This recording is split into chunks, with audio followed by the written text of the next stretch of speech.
नमस्कार, जय हिंद की कौशल स्पेशल ये वीडियो है। मान गए आपको। कटरीना भाभी अपने लिए हीरा लड़का चुना है आपने। क्या जबरदस्त एक्टर है। खाली एक्टर पता कौन होता है? जिसको देखकर लगे ही ना और पता ही ना चले कि वो एक्टिंग कर रहा है। और विकी कौशल ने वो लेवल पकड़ लिया है। अगर बॉलीवुड का कोई डायरेक्टर है जो इंडियन आर्मी पर फिल्म बनाने की सोच रहा है तो वो स्क्रिप्ट बाद में देखता है, पहले विकी कौशल को साइन करता है। सैम बहादुर के ट्रेलर ने साबित कर दिया है कि जिस तरह मछली को पानी से और बच्चों को नानी से प्यार होता है, उतना ही प्यार विकी कौशल को आर्मी का किरदार निभाने से।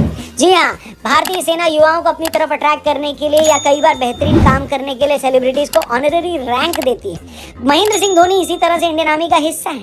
मेरे ख्याल से इसमें विक्की कौशल का नाम कंसीडर कर लिया जाना चाहिए। इंडियन आर्मी हम सब के लिए सुप्रीम है, लेकिन विक्की कौशल जब जब किसी फिल्म में आर्मी मैन का किरदार निभाते हैं, हमारा आर्मी के लिए प्यार एक लेवल अप हो जाता है। सैम बहादुर 1 दिसंबर को रिलीज हो रही है। इसके टीजर के टाइम पर हमने आपको बताया था कि ये फील्ड मार्शल सैम मानेकशॉ की बायोपिक है, वो फौजी जिन्होंने पाकिस्तान के 2 टुकड़े कर दिए। ट्रेलर कल रिलीज हुआ है और कसम से अगर मैक्सवेल ने वो इनिंग न खेल दी होती ना तो कल ये देखने वाली सबसे बेहतरीन चीज होती, बोले तो ये ट्रेलर।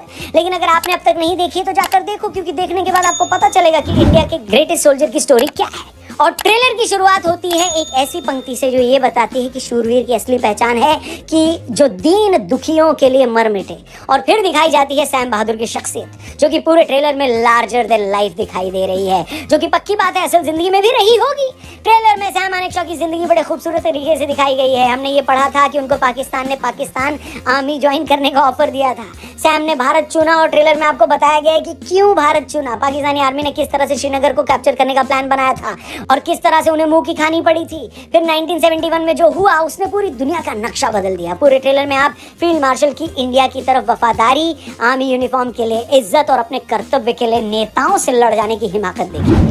फिल्म को देखकर लगता है कि ये बहुत साफ दिल से बनाई गई है और इस पर बड़ी मेहनत हुई है। मेघना गुलजार और विक्की कौशल ने जान झोंक दी है और इसका नतीजा आपको ट्रेलर के नीचे एक कमेंट में मिल जाता है, जहां पर सीमा लिखती हैं कि उनके दादाजी इंडियन आर्मी में थे। उन्होंने 1971 की लड़ाई लड़ी थी। कुछ वक्त के लिए फील्ड मार्शल सैम मानेकशॉ के साथ भी काम किया था।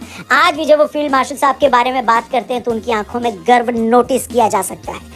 ये फिल्म वो अपने दादाजी के साथ देखेंगी। ये कमेंट आपको ट्रेलर का इम्पैक्ट बताता है और ये बताता है कि इस तरह की फिल्में कितनी ज़रूरी हैं भारतीय युवाओं का मोराल बूस्ट करने के लिए, उनको ये समझाने के लिए कि इस देश को बनाए रखने में कुर्बानियाँ दी गई हैं, ताकि उनमें भी यानी देश के युवाओं में भी अपने लेवल पर देशभक्ति का जज्बा जगे।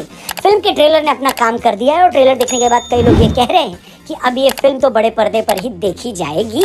लेकिन याद रखिए, सैम बहादुर को एनिमल से कड़ी टक्कर मिलेगी या नहीं मिलेगी वो तो वक्त बताएगा। दोनों फिल्मों में से आप पहली कौन सी देखने जाएंगे, कमेंट बॉक्स में कमेंट करके जरूर बताना। और इस ट्रेलर पर आपका क्या रिएक्शन है वो पढ़ने के लिए मैं बेताब हूँ, जरूर लिखना। जय हिंद।